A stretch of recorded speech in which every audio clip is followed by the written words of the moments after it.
내일 목요일이죠. 한국은행이 금융통화위원회를 열고 기준금리를 결정합니다.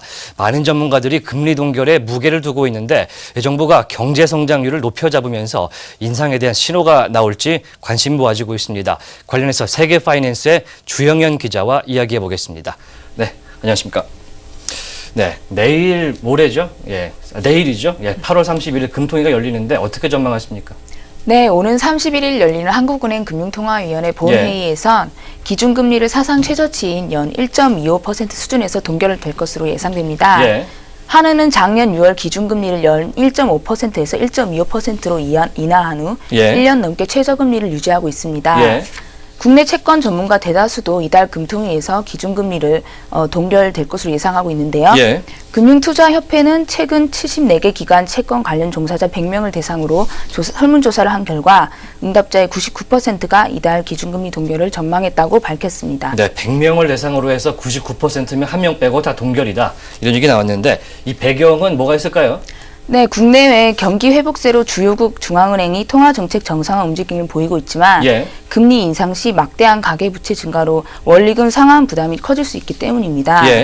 그리고 정부가 내놓은 파리 부동산 대책과 오는 9월에 열릴 가계부채 대책 등으로 하반기에는 가계부채가 다소 둔화되겠지만 주택 경기와 건설 투자에 타격을 줄 수 있기 때문에 국내 경기를 조금 지켜봐야 하는 상황입니다.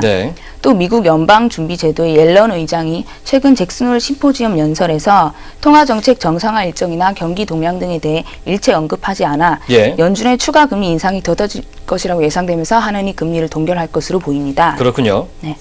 잭슨홀 미팅에서 옐런 의장은 예상과 달리 물가 상승률 금리 등에 대해 한 차례도 언급하지 않았습니다. 마리오 드라기 유럽 중앙은행 총재도 통화정책 방향을 함구했습니다. 옐런 의장이 이번 연설에서 통화정책 방향을 함구한 것은 통화 긴축 속도 조절론으로 받아들여지고 있는데요. 미국과 금리 역전으로 자본 유출을 우려했던 한으로선 한숨 돌리게 된 셈입니다. 일단 미국과 유럽의 수장들이 뭐 금리에 대한 이런 얘기를 꺼내지 않았기 때문에 좀 관심이 가고 있는데 그렇다면 동결될 가능성이 높은 상황에서 내일 뭘 주목해 봐야 될까요? 네, 이달 금통위에서 주목해야 될 것은 연내 이제 금리 인상 시그널을 보내줄 것이냐 그것인데요. 금리 동결이 결정되더라도 금통위원들의 소수 의견이 나올지 여부가 주목되고 있습니다. 만약 금리 동결 소수 의견이 나오면 종전보다 강력한 금리 인상 신호를 시장에 보내게 된 것으로 해석할 수 있는데요. 지난 5월 이후 한은은 석 달째 인상 신호를 보내고 있습니다. 이주열 총재가 통화정책에 변화를 줄 필요가 있다고 언급한 데다 지난달 금통위에서 한 금통위원이 완화적 통화정책의 재조명이 필요하다고 언급해서 금리 인상 시그널의 강도가 더 높아진 상태고요. 만약 이번 금통위에서 소수 의견이 나오면 작년 4월 이후 18개월 만에 소수 의견이 나오는 것입니다. 그렇군요. 한국은행의 금리 인상 언제쯤으로 시장에서는 보고 있습니까?